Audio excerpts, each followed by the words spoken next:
Hello, welcome to another episode of Foxhole Deep Dive, episode number 232, where we cover today's topic, the Black Flag Crew, the Pirates of Fingers. Who are they? Where did they come from?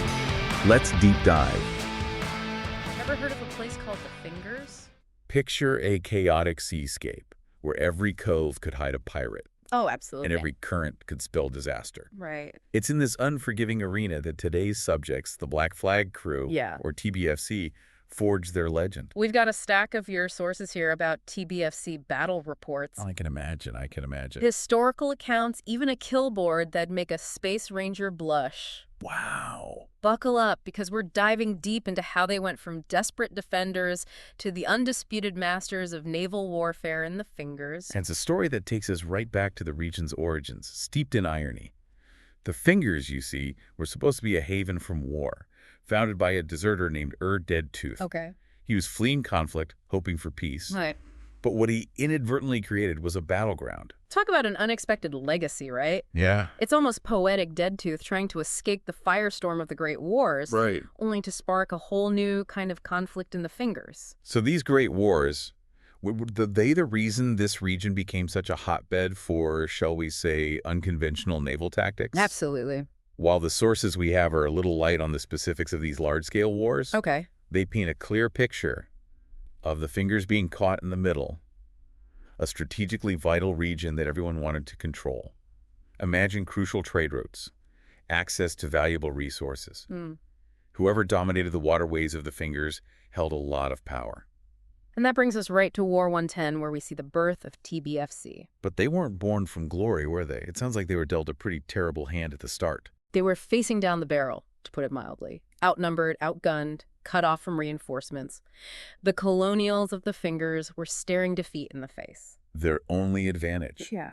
The treacherous waters of their home turf and the will to turn a desperate situation into an opportunity. Okay, so we're talking David versus Goliath, but at sea.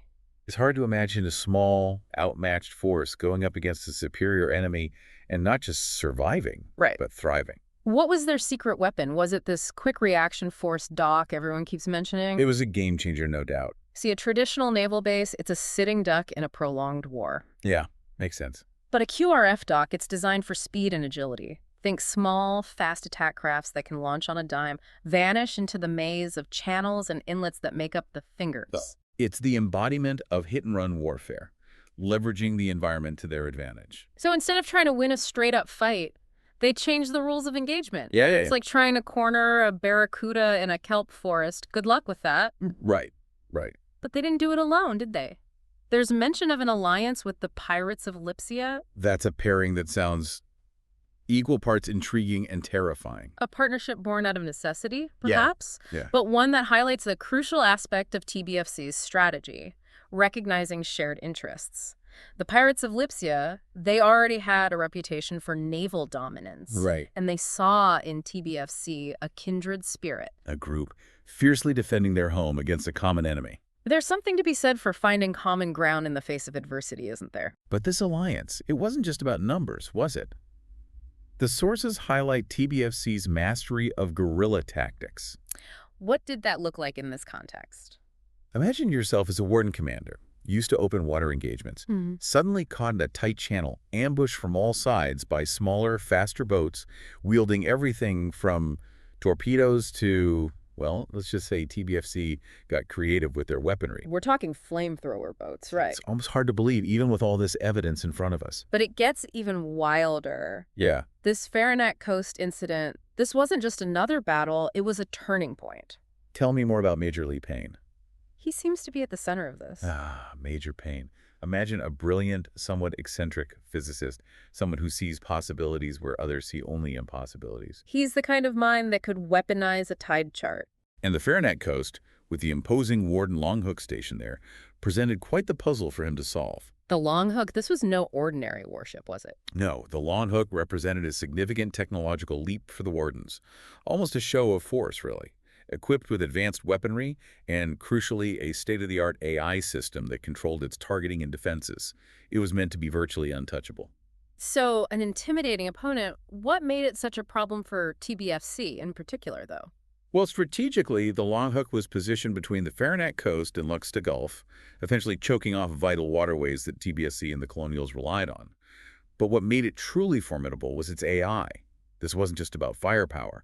The Longhook could react faster and outmaneuver anything TBFC threw at it, or so the wardens thought. But Major Payne, he saw a way to crack the code, didn't he? He did, and it was a plan that was as audacious as it was brilliant. You see, Payne understood something crucial about AI. It relies on programming, on predetermined responses. He knew that even the most sophisticated system has its limits, its blind spots. And the Longhook's blind spot was its programming. In a way, yes. Yeah. The AI was programmed to prioritize larger, more threatening targets. Payne decided to use that to their advantage. By making it ignore the real threat. So how'd they pull it off? Did they build a fake ship or something? It was actually more ingenious than that. They used a fleet of freighters. Expendable, yes, but large enough to register as a serious threat on the Longhook's sensors. These freighters essentially became decoys, luring the Longhook into a carefully orchestrated trap. And with the Longhook distracted? TBFC, in a coordinated assault with elements of the Combined Colonial Fleet, or CCF, swooped in with their signature speed and maneuverability. Now, even with the Longhook distracted, getting close was only half the battle. That's where the second phase of Payne's plan came into play. Remember how the Longhook's AI was programmed to engage larger targets? Yeah, they overloaded it with the freighters, right? Precisely. With the Longhook already fixated on the decoys, they unleashed a concentrated barrage of fire from their gunboats, pushing the AI into sensory overload. So they blinded the AI with too much information, essentially a technological overload. That's brilliant. It was a gamble, but it paid off. The Longhook, overwhelmed by the sudden influx of data, its systems struggling to prioritize targets, was effectively neutralized. They didn't even have to destroy it outright, just cripple its ability to defend itself. And the result of this daring raid? The Longhook was effectively out of commission, at least for a while. But what followed was perhaps even more significant in cementing TBFC's legend. The wardens, in a move that surprised even seasoned strategists, replaced the Longhook with another Longhook.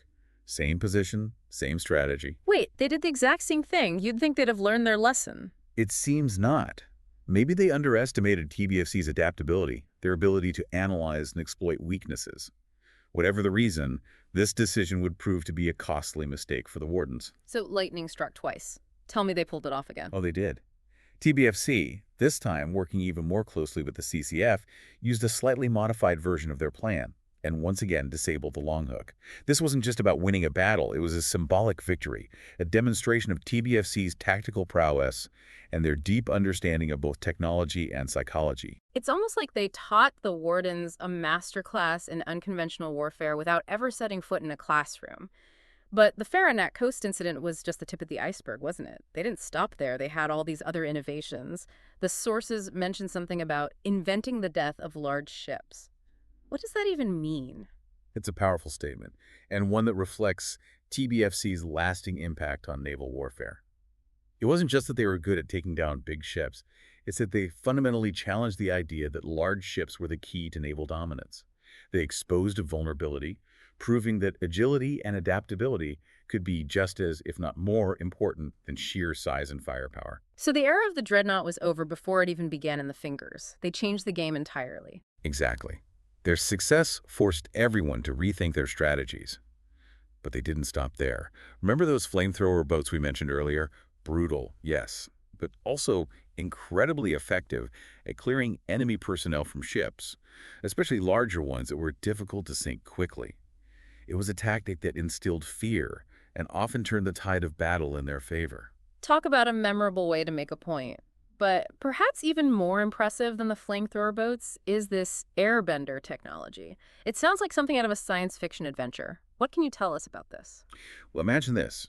You're a warden ship, anchored off the coast, feeling relatively safe. Suddenly, you're bombarded with what seem like grenades raining down from the sky, but there's no aircraft in sight. Okay, now that would be terrifying. What was the source of this rain of fire? Was it some kind of long-range cannon? Not quite. TBFC had developed a way to modify their existing Fizor grenade launchers. By adjusting the launch angle and using specialized rounds, they could create a high arcing trajectory, effectively lobbing these explosive rounds over incredible distances. So they essentially created a mobile artillery system that could strike from miles away while remaining virtually untouchable themselves. That's changing the game on another level. It was a game changer, and it speaks to TBFC's resourcefulness. Mhm. They didn't necessarily have the resources to build entirely new weapons, so they adapted and innovated with what they had. Taking existing technology and pushing it to its absolute limit, it's no wonder they have that kill board you mentioned earlier, the one with a staggering number of enemy ships destroyed. They weren't just winning battles, they were rewriting the rules of naval warfare. And they were doing it in one of the most challenging environments imaginable. The Fingers, remember, are known for their unpredictable currents, hidden shoals, treacherous reefs. TBFC didn't just navigate these waters, they used them to their advantage, making them an extension of their tactical arsenal. They were practically born in this chaotic arena, weren't they? They understood it in a way their enemies never could. Precisely. They turned their greatest disadvantage into their greatest strength. Makes you wonder. How much of TBFC's success comes down to just sheer tenacity? They were backed into a corner, fighting for their very existence.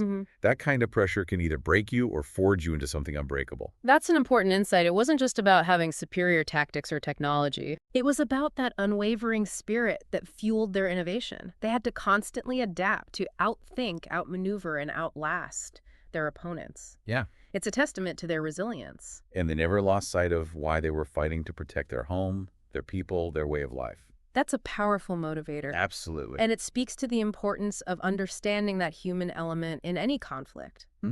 TBFC's story is a reminder that battles are won not just with weapons, but with will, determination, and a deep-seated belief in the cause you're fighting for. Their story is incredibly inspiring, but it also begs the question, what happens next? Can this ragtag group that was born out of desperation maintain its grip on the Fingers? The world is always changing, especially in warfare. That's the challenge, isn't it? Yeah. How do you stay ahead of the curve when your enemies are studying your every move? Yeah. It's one thing to innovate out of necessity, but maintaining that edge, Right. that's where the real test lies. Will their unorthodox tactics continue to work as their enemies adapt and evolve? And can they avoid becoming complacent? It's easy to rest on your laurels when you've achieved so much, but the moment you stop innovating, you risk falling behind. Exactly. It's a dilemma faced by every power that's ever held a position of dominance. Yeah. Can they evolve and change with the times, or will they become victims of their own success? It's a question that only time can answer. One thing's for sure, TBFC's story has rewritten the book on naval warfare, proving that sometimes the greatest strength comes from embracing the unconventional, from turning limitations into advantages and never ever underestimating the underdog. Their legacy is a testament to the power of adaptability, innovation, and that enduring human spirit that refuses to be confined by the boundaries of what's considered possible. Yeah. It's a story that resonates far beyond the chaotic waters of the Fingers. So the next time you find yourself facing what seems like an insurmountable challenge, Remember the Black Flag crew. who knows? Their story might just inspire you to rewrite the rules of your own game. Until next time, keep exploring, keep questioning. And as always,